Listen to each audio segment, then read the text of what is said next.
Iran বিশ্ব রাজনীতির এমন এক নাম যাকে কেউ এড়িয়ে যেতে পারে না। মধ্যপ্রাচ্যে যখন ইরান, আমেরিকা, ইসরায়েল নিয়ে গোটা দুনিয়া টালমাটাল, তখন এই উত্তেজনার আড়ালে একটু নীরবেই এমন কিছু ঘটে গেছে যা জানলে আপনি নিজেও বিশ্বাস করতে পারবেন না। সবার চোখ যখন মধ্যপ্রাচ্যের দিকে, ঠিক তখনই দক্ষিণ এশিয়ার এক দেশ এমন সব সামরিক শক্তি প্রকাশ্যে বের করে এনেছে যা দেখে বিশ্বের বড় বড় পরাশক্তিগুলো একেবারে হতভম্ব হয়ে গেছে। সেই দেশটির নাম আফগানিস্তান। হ্যাঁ, ঠিকই পড়ছেন, আফগানিস্তান।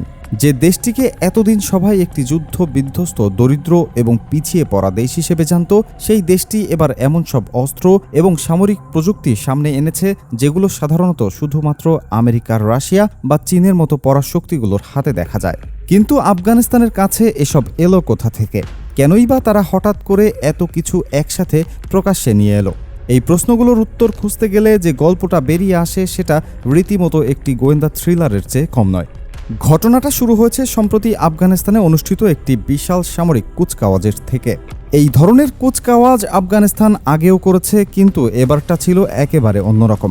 এবার তারা এমন সব জিনিস বের করে এনেছে যেগুলো দেখে আন্তর্জাতিক গোয়েন্দা সংস্থাগুলোর চোখ কপালে উঠে গেছে। কুচকাওয়াজের একেবারে শুরুতেই মাঠে নামানো হয় হামভি নামের একটি সামরিক যান। অনেকে হয়তো ভাবছেন এটা আবার কি জিনিস।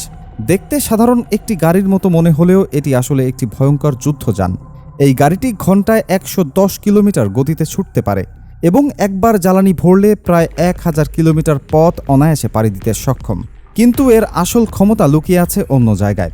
এই যানটি মরুভূমির বালি হোক বা কাদামাখা পিচ্ছিল রাস্তা হোক, খাড়া পাহাড়ি পথ হোক কিংবা একেবারে ভাঙাচোরা অসমতল জমি হোক, যে কোনো ভূমিতে একই গতিতে চলতে পারে।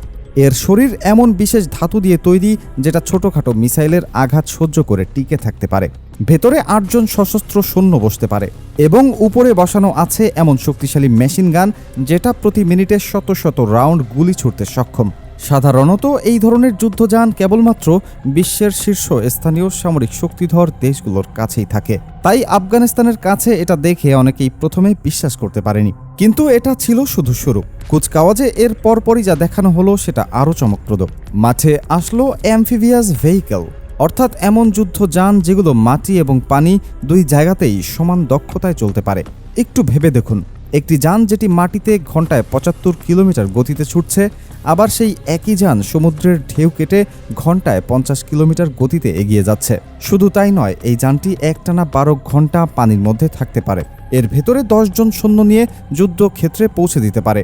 এই ধরনের উভচর যান সাধারণত আমেরিকা, রাশিয়া এবং চীনের মতো দেশগুলোর নৌবাহিনীতে দেখা যায়। মাঝারি আকারের কোনো দেশের কাছেও এগুলো থাকে না, অথচ আফগানিস্তানের কাছে এগুলো আছে এবং তারা সেগুলো প্রকাশ্যে দেখিয়েছে। এই একটি বিষয় পুরো বিশ্বের সামরিক হিসাব নিকাশ উল্টে দেওয়ার জন্য যথেষ্ট। তবে সবচেয়ে বড় চমকটা এসেছে আকাশ থেকে। কুচকাওয়াজ চলাকালে হঠাৎ করেই আকাশে দেখা গেল যুদ্ধ বিমান। আফগানিস্তানের কাছে যুদ্ধ বিমান আছে এটা শুনে অনেকে প্রথমে হেসে উড়িয়ে দেবেন, কিন্তু হাসার আগে একটু জেনে নিন, এই যুদ্ধ বিমানগুলোর গতি ঘন্টায় 1200 থেকে 1400 কিলোমিটার। সংখ্যায় এগুলো একটা দুটো নয়, শত শত। হ্যাঁ, এগুলো হয়তো একেবারে সর্বাধুনিক পঞ্চম প্রজন্মের ফাইটার জেট নয়, কিন্তু আফগানরা যেটা করেছে সেটা আরও ভয়ঙ্কর। তারা এই বিমানগুলোকে নিজেদের মতো করে পরিবর্তন করে বিভিন্ন ধরনের মিসাইল বহন করার উপযোগী তৈরি করেছে। মানে এই বিমানগুলো এখন আর শুধু আকাশে ওড়ার যন্ত্র নয়, এগুলো এখন পুরোদস্তর আক্রমণকারী যুদ্ধ বিমান। একটি দরিদ্র দেশ হিসেবে পরিচিত আফগানিস্তানের পক্ষে এটা করা যে একটা অসাধারণ, সেটা বোঝার জন্য সামরিক বিশেষজ্ঞ হওয়ার দরকার নেই, সাধারণ বিবেচনা বোধই যথেষ্ট। কিন্তু আসল ভয়ের জায়গাটা অন্যখানে। কুচকাওয়াজে প্রদর্শিত আফগানিস্তানের এয়ার ডিফেন্স সিস্টেম দেখে আন্তর্জাতিক গোয়েন্দা সংস্থাগুলো রীতিমতো শিউরে উঠেছে। আফগানিস্তানের হাতে এখন এমন আকাশ প্রতিরক্ষা ব্যবস্থা আছে যেটা 300 কিলোমিটার দূরে থেকে আসা যে কোনো শত্রু বিমান বা ড্রোনকে মাঝ আকাশে ধ্বংস করে দিতে সক্ষম। এই ধরনের প্রযুক্তি পরিচালনা করাটা অত্যন্ত জটিল একটি কাজ। বিশ্বের অনেক মাঝারি, এমনকি অনেক বড় দেশও এই প্রযুক্তি সঠিকভাবে পরিচালনা করতে পারে না, কিন্তু আফগানিস্তান সেটা করেছে এবং তারা সেটা সবার সামনে দেখিয়ে দিয়েছে। এই এয়ার ডিফেন্স সিস্টেমের কথা যখন প্রথম জানাজানি হলো, তখন বিশ্বের বহু দেশের সামরিক কর্মকর্তারা বিষয়টি বিশ্বাস করতে পারেনি। তারা ভেবেছিলেন এটা হয়তো প্রচারণা মাত্র। কিন্তু যখন স্যাটেলাইট ছবি এবং বিভিন্ন গোয়েন্দার রিপোর্টে বিষয়টি নিশ্চিত হলো, তখন সবার মুখ থেকে কথা হারিয়ে গেল। এয়ার ডিফেন্সের চেয়েও বেশি যে জিনিসটা সবাইকে ভাবিয়ে তুলেছে সেটা হলো আফগানিস্তানের হাতে থাকা লং রেঞ্জ মিসাইল। এই মিসাইলগুলোর আঘাত হানার ক্ষমতা 900 থেকে 1200 কিলোমিটার পর্যন্ত। এটা একটু বুঝিয়ে বলি। এই রেঞ্জ মানে হচ্ছে আফগানিস্তানের মাটি থেকে ছোড়া একটি মিসাইল প্রতিবেশী যে কোনো দেশের রাজধানীতে আঘাত হানতে পারে। এই ধরনের দূরপাল্লার ক্ষেপণাস্ত্র সাধারণত খুব কম সংখ্যক দেশ নিজেদের কাছে রাখে, কারণ এগুলো শুধু অস্ত্র নয়, এগুলো হলো কৌশলগত প্রতিরোধের হাতিয়ার। যে দেশের কাছে এই মিসাইল আছে সেই দেশকে আক্রমণ করার আগে শত্রু 10 বার ভাববে।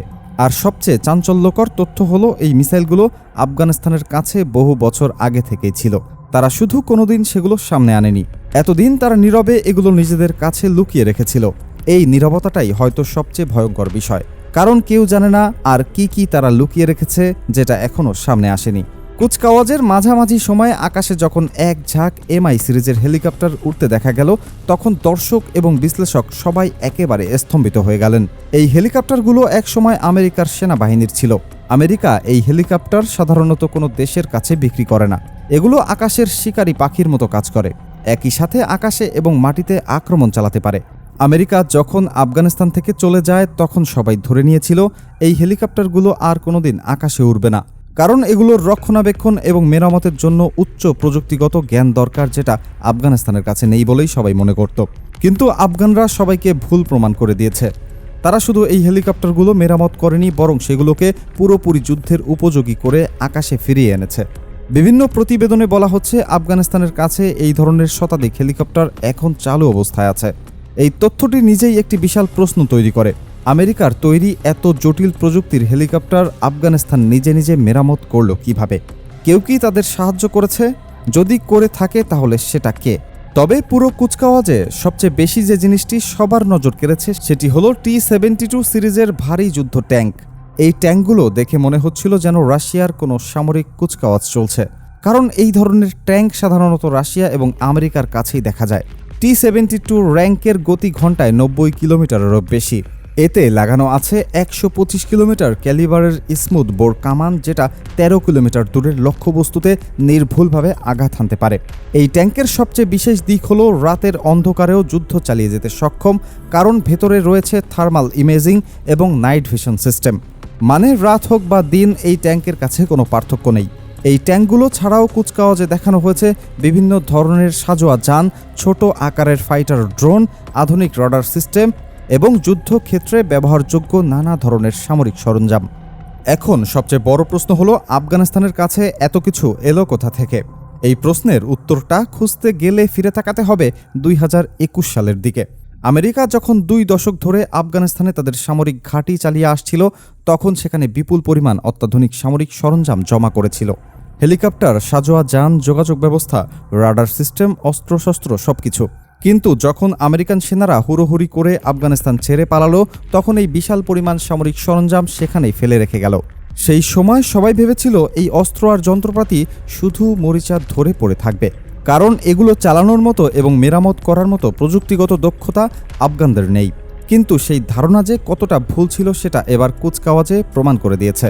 আফগান প্রযুক্তিবিদ এবং মেকানিকরা শুধু সেই সরঞ্জামগুলো মেরামত করেনি, তারা এগুলোকে নিজেদের প্রয়োজন অনুযায়ী পরিবর্তন করে আরও শক্তিশালী করে তুলেছে।